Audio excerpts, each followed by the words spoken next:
Welcome to Naresh academy. Union public service commission మరియు Andhra Pradesh public service commission group 1 and group 2 సంబంధించి October 2023 తేదీ సంబంధించి practice question number 1. భారతీయ ఋతుపవనాలను ప్రభావితం చేసే క్రింది అంశాలను పరిగణించండి.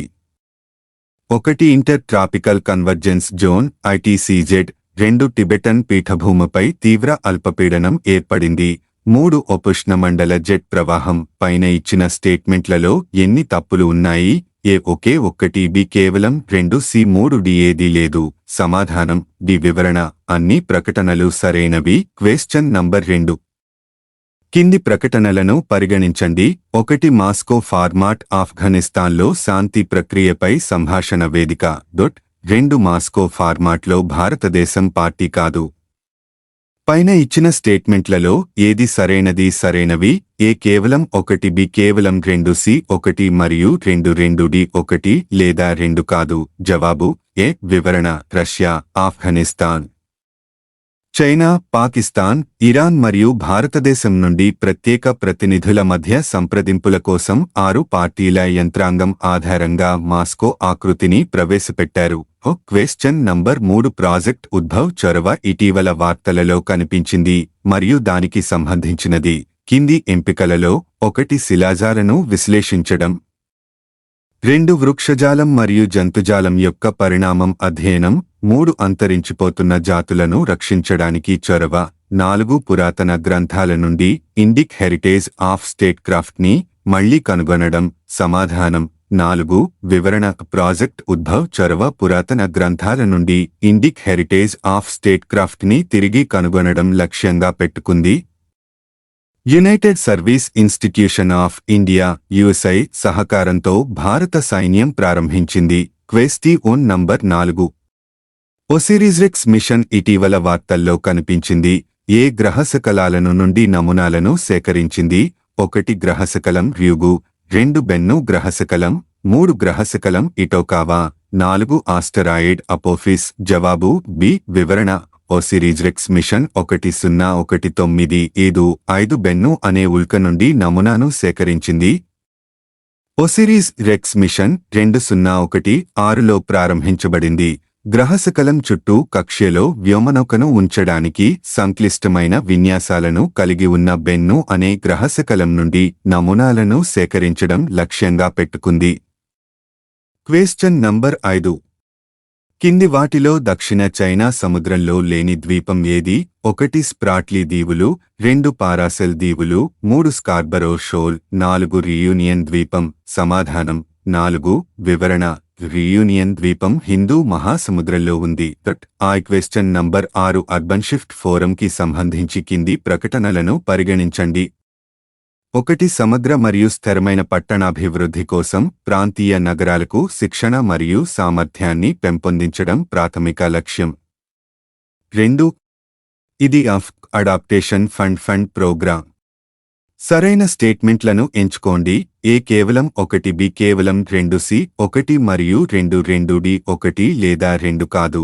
సమాధానం ఏ. వివరణ అర్బన్ షిఫ్ట్ అనేది Global Environment Facility GF Urban Development మరియు WRI Ross Center for Sustainable సిటీస్లో నిధులు సమకూర్చే కార్యక్రమం. దీనికి United Nations Environment Programme UNEP నాయకత్వం వహిస్తుంది మరియు C40 నగరాల భాగస్వామ్యంతో అమలు చేయబడుతుంది. Question number 7. కింది స్టేట్మెంట్లను పరిగణించండి. 1. దిగుమతి చేసుకున్న ఆహార నూనెల పరిమాణం గత 5 ఏళ్లలో దేశీయంగా ఉత్పత్తి చేసిన వంట నూనెల కంటే ఎక్కువ. 2. దిగుమతి చేసుకున్న అన్ని ఎడిబుల్ ఆయిల్స్పై ప్రభుత్వం ప్రత్యేక కేసుగా ఎలాంటి కస్టమ్స్ సుంకాన్ని విధించదు. సరైన స్టేట్మెంట్లను ఎంచుకోండి. ఏ కేవలం 1, బి కేవలం 2, సి 1 మరియు 2, 2, డి 1 లేదా 2 కాదు. సమాధానం ఏ. వివరణ it imposes duties. Question number 8. World university rankings 2024కి సంబంధించి కింది స్టేట్మెంట్లను పరిగణించండి. 1. అవి గ్రీమన్ వాచ్ ద్వారా విడుదల చేయబడ్డాయి. 2. బోధన 29.5%, పరిశోధనా వాతావరణం 29%, పరిశోధన నాణ్యత 30%, పరిశ్రమ 4%, మరియు అంతర్జాతీయ దృక్పథం 7.5%. విశ్వవిద్యాలయాలకు ర్యాంకింగ్ కోసం ఉపయోగించబడ్డాయి. 3. ఐఐటి బాంబే గ్లోబల్ టాప్ 250కి తిరిగి వచ్చింది. సరైన స్టేట్మెంట్లను ఎంచుకోండి. A1 మాత్రమే, B2 మాత్రమే, C2, 3 మాత్రమే, D. పెన ఉన్నవన్నీ. సమాధానం బి. వివరణ అవి టైమ్స్ హయ్యర్ ఎడ్యుకేషన్ యొక్క 20వ ఎడిషన్. భారతదేశంలోని అగ్రశ్రేణి విశ్వవిద్యాలయం Indian institute of science IISc 2017 తర్వాత మొదటిసారిగా 201 నుంచి 250 వరకు బ్యాండ్లో వస్తున్న గ్లోబల్ టాప్ 250కి చేరుకుంది. భారతదేశం ఇప్పుడు ప్రపంచంలో 4వ ఉత్తమ ప్రాతినిధ్యం కలిగిన దేశంగా ఉంది. యూనివర్సిటీ ర్యాంకింగ్స్ రికార్డు స్థాయిలో 91 భారతీయ విద్యాసంస్థలు జాబితాలో చేర్చబడ్డాయి. క్వశ్చన్ నంబర్ 9 రత్నాలు మరియు ఆభరణాల ఎగుమతి ప్రమోషన్ కౌన్సిల్ జీజేపీసీ కి సంబంధించి క్రింది ప్రకటనలను పరిగణించండి. 1. ఇది ఆర్థిక మంత్రిత్వ శాఖ కింద పనిచేస్తోంది. 2. భారత ప్రభుత్వంచే నియమించబడిన నోడల్ ఏజెన్సీగా దేశంలో కింబర్లీ ప్రాసెస్ సర్టిఫికేషన్ స్కీమ్ని అమలు చేయడానికి ఇది బాధ్యత వహిస్తుంది. 3. దీని ప్రధాన కార్యాలయం సూరత్, గుజరాత్లో ఉంది. సరైన స్టేట్మెంట్లను ఎంచుకోండి. A1, 2 మాత్రమే, B1, 3 మాత్రమే, C2, 3 మాత్రమే, D. పెన ఉన్నవన్నీ.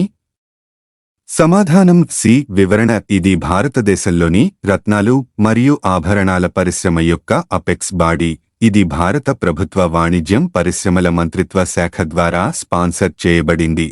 ప్రధాన కార్యాలయం Mumbai, Maharashtra. Question number 10 social impact బాండ్లు సిబ్ కి సంబంధించి కింది స్టేట్మెంట్లను పరిగణించండి. 1. అవి బాండ్ రకం. ఇందులో బాండ్ జారీ చేసేవారు కొన్ని సామాజికంగా ప్రయోజనకరమైన చిక్కులను కలిగి ఉన్న ప్రాజెక్ట్ కోసం నిధులను సేకరిస్తున్నారు. 2. ఇది దేశంలో మొదటి బాహ్యంగా ధృవీకరించబడిన రేటింగ్ కలిగిన భారతీయ రూపాయి డినామినేట్ చేయబడిన సిబ్. 3. అవి తగ్గింపు ధరకు ఇవ్వబడ్డాయి మరియు ముఖ విలువతో కొనుగోలు చేయబడ్డాయి. సరైన స్టేట్మెంట్లను ఎంచుకోండి.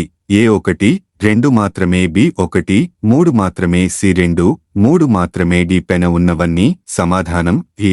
వివరణ వారికి మెచ్యూరిటీ 5 సంవత్సరాలు మరియు కూపన్ రేటు 7.63%. మమ్మల్ని అనుసరించండి. ప్లీజ్ లైక్, షేర్, కామెంట్ చేయండి మరియు subscribe me YouTube channel @Naresh Academy 5509. Thank you one and all.